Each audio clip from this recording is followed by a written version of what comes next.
Student, welcome back to my channel. আমি ইতিহাস শিক্ষিকা চৈতালি মণ্ডল। আমার চ্যানেলে তোমাদের প্রত্যেককে স্বাগত জানাই। আজকে আমি তোমাদের সঙ্গে একটি 5 মার্কসের টিকা শক সাতবাহন সংঘর্ষ নিয়ে আলোচনা করছি। সম্পূর্ণ উত্তরটি ভিডিওতে দেখে নাও, আশা করি তোমরা প্রত্যেকে উপকৃত হবে। সাম্রাজ্যের পতনের পরবর্তীকালে ভারতের কোনো রাজনৈতিক ঐক্য ছিল না। মৌর্য ও গুপ্ত শাসনের মধ্যবর্তীকালে উত্তর ভারতে কুষাণ ও দক্ষিণ ভারতে সাতবাহন রাজবংশ প্রাধান্য বিস্তার করে। এছাড়া এই সময়ে আরও একাধিক ক্ষুদ্র রাজ্যের অস্তিত্ব ছিল। আধিপত্য স্থাপনকে কেন্দ্র করে এই সময় দাক্ষিণাত্যে সাতবাহনদের সঙ্গে শকদের সংঘর্ষ একটি উল্লেখযোগ্য রাজনৈতিক ঘটনা। প্রথমে আমরা দেখে নেব সংঘর্ষের সূত্রপাত কী হয়েছিল। উত্তর কোঙ্কণ বা অপরান্ত অঞ্চলের বন্দরগুলি এবং মালবের হীরের খনি অর্থনৈতিক ক্ষেত্রে খুবই গুরুত্বপূর্ণ ছিল। এজন্য অপরান্ত ও মালবে নিজ নিজ আধিপত্য প্রতিষ্ঠার উদ্দেশ্যে শক ও সাতবাহন শক্তি সংঘর্ষে জড়িয়ে পড়ে। প্রথম সাতকর্ণী ও গৌতমীপুত্র সাতকর্ণীর মধ্যবর্তী প্রায় 100 বছরে সাতবাহনরা ক্রমশ হীনবল হয়ে পড়ে পশ্চিম উপকূল থেকে পূর্ব উপকূলে আশ্রয় নিতে বাধ্য হয়। সাতবাহনদের এই স্থানচ্যুতির কারণ হিসাবে ইতিহাস গবেষকরা শকদের আক্রমণকেই দায়ী করেন। এবার দেখো দ্বিতীয় সাতকর্ণীর আমলে, প্রকৃতপক্ষে সাতবাহন শাসক দ্বিতীয় সাতকর্ণীর আমলে শক সাতবাহন সংঘর্ষের সূত্রপাত ঘটে বলে জানা যায়। দ্বিতীয় সাতকর্ণী পশ্চিম উপকূলে কল্যাণ বন্দর দীর্ঘকাল নিজের অধীনে রাখতে পারেননি বলে পেইপ্লাস অব দ্য এরিথিয়ান সি থেকে জানা যায়। আবার শক শাসন নহমলের আমলে মহারাষ্ট্রের উত্তর অংশ কোঙ্কণ, মালব, কাথিয়াবাড় প্রভৃতি অঞ্চলে তার অধীনে ছিল বলে নহপানের বিভিন্ন মুদ্রা ও লেখ থেকে প্রমাণ মেলে। পশ্চিম উপকূলে শক শাসক নহপানের অনেক মুদ্রা পাওয়া গেছে। এবার দেখো গৌতমীপুত্র সাতকর্ণীর আমলে, গৌতমীপুত্র সাতকর্ণীর আমলে শক সাতবাহন সংঘর্ষ তীব্র হয়ে ওঠে।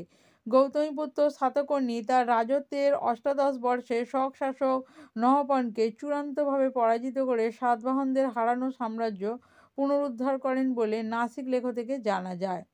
যোগালথম্বিতে প্রাপ্ত নহপানের মুদ্রাগুলি 2/3 অংশই পরে সাতকর্ণীর দ্বারা পুনর্নির্মিত হয়েছিল। নাসিক প্রশস্তিতে গৌতমীপুত্র সাতকর্ণীকে শক যবন পল্লব নিষোধন এবং সাতবাহন কুল যশ প্রতিষ্ঠান করো আখ্যা দেওয়া হয়েছে। এতে গৌতমীপুত্র সাতকর্ণী কর্তৃক শকদের পরাজয়ের প্রমাণ মেলে। এরপর দেখো শক শাসক রুদ্রদমনের আমলে, শকদের বিরুদ্ধে গৌতমীপুত্র সাতকর্ণীর সাফল্য বেশিদিন স্থায়ী হয়নি। তার রাজত্বের শেষ দিকে শকদের কাদ্যমক শাখা রুদ্রদমনের হাতে তিনি পরাজিত হন বলে মনে করা হয়।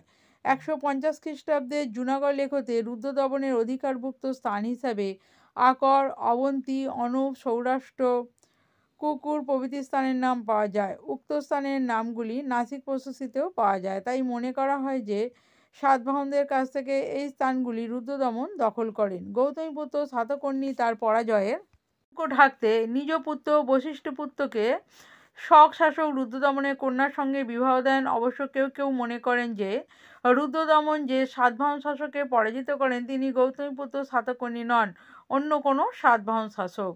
পরবর্তী সংঘর্ষ দেখে নাও। ঐতিহাসিক ডক্টর গোপালাচারী মনে করেন যে পুলমায়ীর পরবর্তী শাসক শিবশ্রীর সময় শকদের সঙ্গে সাতবাহনদের পুনরায় সংঘর্ষ শুরু হয়। এতে সাতবাহন শক্তি পরাজিত হয়ে অনুপ ও অপরান্তের ওপর অধিকার হারায়।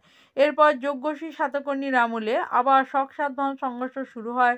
যজ্ঞশ্রী সাতকর্ণী শকদের পরাজিত করে অপরান্ত উদ্ধার করেন এবং নর্মদা উপত্যকা ও পশ্চিম ভারতের একাংশ থেকে শকদের বিতাড়িত করেন।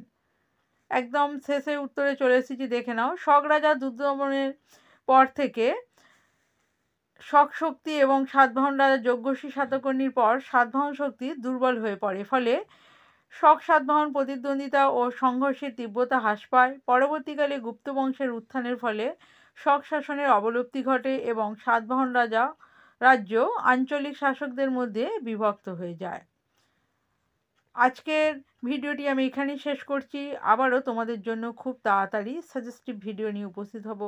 আশা করি তোমরা প্রত্যেকে এই ভিডিওটির দ্বারা উপকৃত হবে। যদি ভিডিওটি ভালো লাগে অবশ্যই এটি লাইক করো এবং চ্যানেলে নতুন হয়ে থাকলে এই ধরনের গুরুত্বপূর্ণ ভিডিও পেতে চ্যানেলটা সাবস্ক্রাইব করে রাখো। ধন্যবাদ।